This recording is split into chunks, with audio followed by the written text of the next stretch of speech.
सिर्फ एक छोटी सी मिस्टेक की वजह से लोग गलत इंग्लिश बोलते हैं। क्या आप भी कंफ्यूज होते हो कि कब एस लगाना है और कब ई एस का यूज़ करना प्रेजेंट इंडेफिनिट टेंस में? अगर हाँ, तो आज के इस वीडियो के बाद ये कन्फ्यूज़न हमेशा के लिए ख़त्म होने वाला है। Hello friends, welcome back to the Talk Nest English channel में आपका स्वागत है। आज हम सीखेंगे प्रेजेंट इंडेफिनिट टेंस में एस और ई एस का यूज़ कब और कैसे करते हैं। तो ये टॉपिक बहुत इंपॉर्टेंट है क्योंकि इसी टेंस में सबसे ज़्यादा लोग गलती करते हैं, जिसकी वजह से वो गलत इंग्लिश बोलते हैं। तो वीडियो का एंड तक जरूर देखना क्योंकि मैं आपको इजी रूल्स और एग्जांपल के साथ सिखाऊंगा। तो let's start today our session. आज हम सीखेंगे कि एस और ई एस का यूज़ कैसे करना है। प्रेजेंट इंडेफिनिट में एक चीज़ याद रखना है कि एस कब आएगा और ई एस कब आएगा। तो सबसे पहले देख लेते हैं कि सब्जेक्ट क्या होता है। सब्जेक्ट दो प्रकार का होता है, सिंगुलर, प्लूरल। सिंगुलर में ही आता है शी आता है, इट या कोई किसी एक व्यक्ति का नाम आ जाएगा, जैसे सुमित, आर्यन। तो ये क्या एक पर्सन का नाम है। तो और प्लूरल में क्या होता है, आई, वी, दे, यू और किसी दो एक से ज़्यादा व्यक्ति का नाम आ जाएगा, जैसे सुमित एंड आर्यन। तो यहाँ पे दो व्यक्ति का नाम है, यहाँ पे अलग अलग था, यहाँ पे मैंने सुमित एंड आर्यन बोल दिया, तो ये दो व्यक्ति का नाम है। तो एक चीज़ का आपने याद रखना है, जो हमारा प्रेजेंट इंडेफिनिट में एस और ई एस के यूज़ करोगे हमेशा सिंगुलर के साथ यूज़ होगा। जब भी आपका सब्जेक्ट इसमें से कोई होगा, ही, शी, इट या किसी एक व्यक्ति का नाम, तो आप एस और ई एस का यूज़ करोगे। तो आप देखते हैं कि एस किसके साथ आता है, ई एस किसके साथ आता है। जब भी आपका सब्जेक्ट कोई सिंगुलर होगा, जैसे ही, शी, इट या सिंगल पर्सन का नेम होगा या थिंग होगा, तो जो हमारा वर्ब का फर्स्ट फॉर्म होता है तो उसके साथ एस और एस लग जाता है। अगर आपको टेंस आता है तो प्रेजेंट इंडेफिनिट टेंस का स्ट्रक्चर क्या होता है, सबसे पहले सब्जेक्ट आएगा, वर्ब की फर्स्ट फॉर्म के साथ एस और एस का यूज़ करते फिर ऑब्जेक्ट आ जाता है। एस किसके साथ, ई एस किसके साथ आएगा वो हम देख लेते हैं।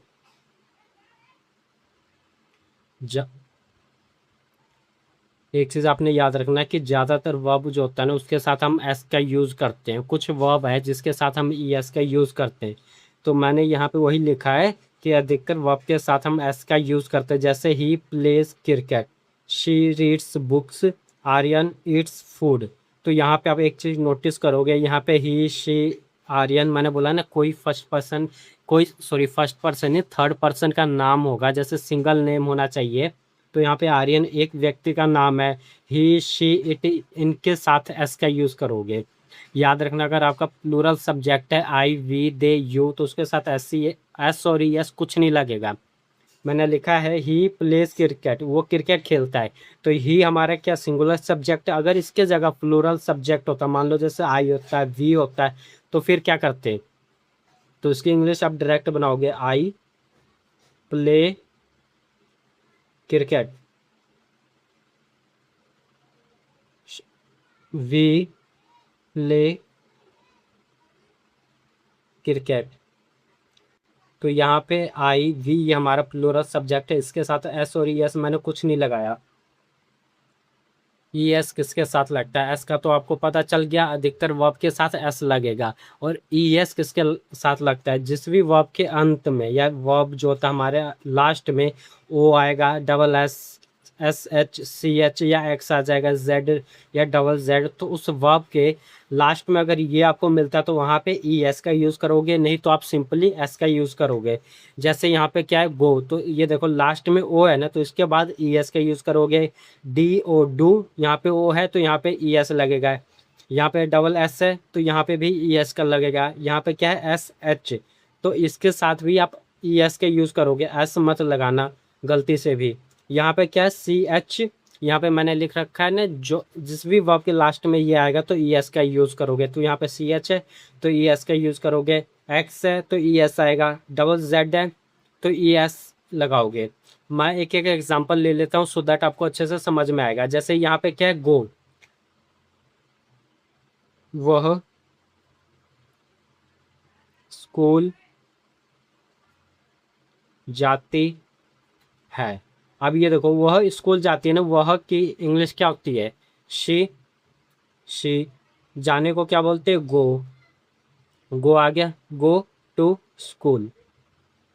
अब इसके बाद आपने क्या करना है? ई एस लगा दो। अगर इसके जगह हमारा सब्जेक्ट प्लूरल होता है, जैसे हम स्कूल जाते हैं, हम स्कूल जाते हैं, तो यहाँ पे सब्जेक्ट क्या है? वी। जाने को क्या बोलते हैं? गो। Go to school. एक चीज याद रखना, जब सब्जेक्ट हमारा ही, शी, इट या किसी थर्ड पर्सन का नाम होगा तभी एस और ई एस का यूज करोगे, नहीं तो आपका जो प्लूरल सब्जेक्ट होगा अगर उसकी ट्रांसलेट करोगे तो सिंपल ही ट्रांसलेट होगा, उसमें एस और ई एस कुछ नहीं लगेगा। तो यहाँ पे सब्जेक्ट शी था, ये हमारा थर्ड पर्सन है, सिंगुलर है, तो इसलिए मैंने ई एस का यूज़ किया है। ठीक है। अब मैं इन सबका एक एक एग्जाम्पल आपको देता हूँ, सो दैट अच्छे से समझ में आ जाएगा। मैंने आपको समझाने के लिए कुछ एग्जाम्पल लिखे हैं, चलो अब इसको सॉल्व करते, देखते कि एस और यस कब आता है। यहाँ पे फर्स्ट हमारा एग्जाम्पल क्या है? वह रोज स्कूल जाता है। तो ये देखो वहाँ पे वह आ गया ना, वह की इंग्लिश क्या होती है? ही। और ही हमारा कौन सा सब्जेक्ट है? सिंगुलर। तो ही की इंग्लिश क्या होगा?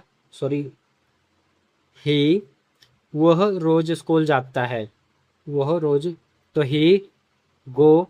अब ये देखो लास्ट में ओ आ गया ना, तो इसके बाद क्या आएगा? E s, he goes to school. और रोज को क्या बोलते हैं? Every day.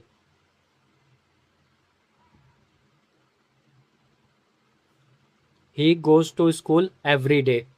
वह अपना होमवर्क करता है। सेकंड एग्जांपल है, वह अपना होमवर्क करता है, तो वह की इंग्लिश क्या होती है? ही लिख दिया। करने को क्या बोलते हैं? डू। अब यहाँ पे वो आ गया ना लास्ट में वर्ब के, तो ई एस लग जाएगा। He does him homework.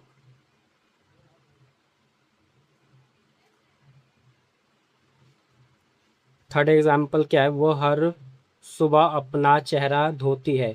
वो हर सुबह अपना चेहरा धोती है, तो धोती है ना, तो यानी किसी फीमेल की बात हो रहा है, तो इसकी वह की इंग्लिश क्या होगी? She wash. अब ये देखो लास्ट में एस एच आ गया ना, तो यहाँ पे ई एस का यूज करेंगे।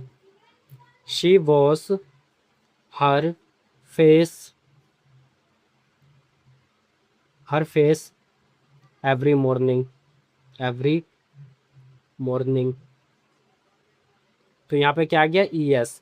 तो बने क्या? She washes her face every morning. वो हर रात टीवी देखता है। वो हर रात टीवी देखता है, किसी बॉय की बात हो रहा है, तो ही के लिए वह की इंग्लिश क्या होती है? ही वॉच, सी एच आ गया, तो इसके साथ भी क्या लगाओगे? E s. He watch TV हर रात, तो क्या होगा? हर रात, एवरी नाइट।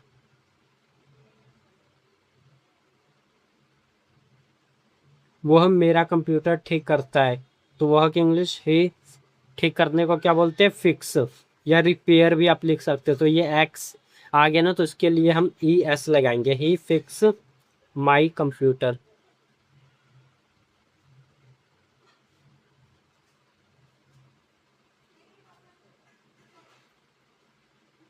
छठवां एग्जाम्पल है, मधुमक्खी फूलों के आसपास बन बनाती है। तो मधुमक्खी को क्या बोलते हैं? दा बी। मधुमक्खी को बी बोलते हैं, दा बी। भन बनाने को क्या बोलते हैं? अब बताओ आप कमेंट करके। बज, बज। तो यहाँ पे ये देखो डबल जेड आ गया ना, तो इसके साथ क्या लगेगा? E s. The bee buzzes around the flowers, around the flowers. तो इसकी भी इंग्लिश बन गई। सेवंथ क्वेश्चन है, वह हर टेस्ट पास करता है। इसकी इंग्लिश कैसे बनेगी? वो हर टेस्ट पास करता है, ही पास। तो इसके साथ क्या आएगा? ई एस, डबल एस आ गया। ही पासिस द ऑल टेस्ट। तो इसकी भी ट्रांसलेट हो गया। एक छोटी सी मेरे से मिस्टेक हो गया, ही डज हिल होमवर्क है ना, यहाँ पे हिम नहीं आएगा, हिज होमवर्क आएगा।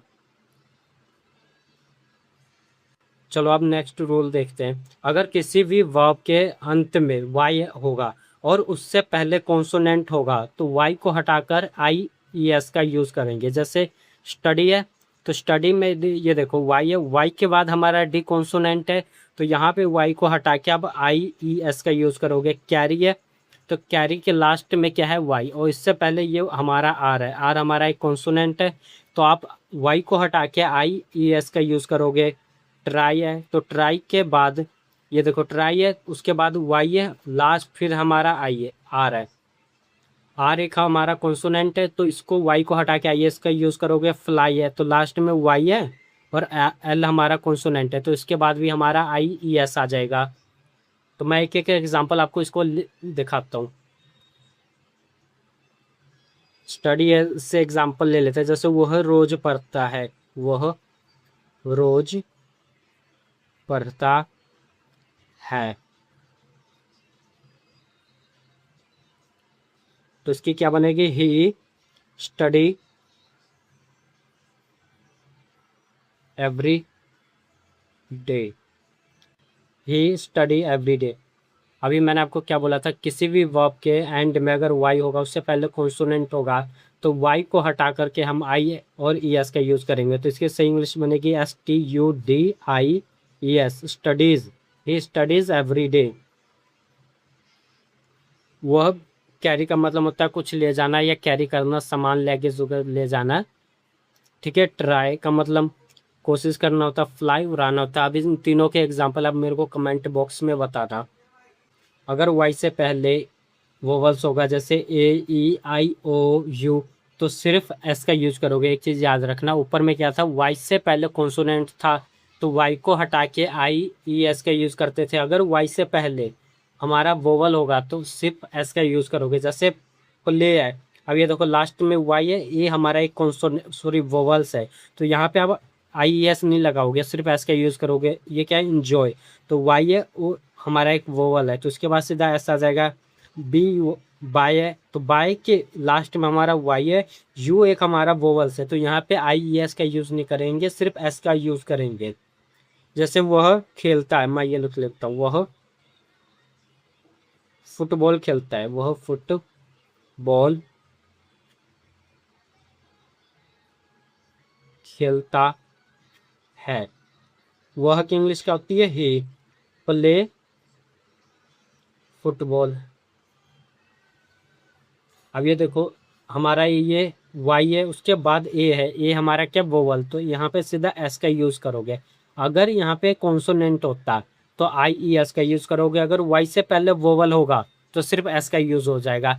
अब इंजॉय का, बाय का एग्जाम्पल आप मेरे को कमेंट बॉक्स में बताना, मैं चेक करके आपको बताऊँगा। तो आपको ये वीडियो कैसा लगा, अगर अच्छा लगा तो एक लाइक कमेंट ज़रूर कर देना और चैनल को सब्सक्राइब कर लेना। अब मिलते हैं नेक्स्ट वीडियो में।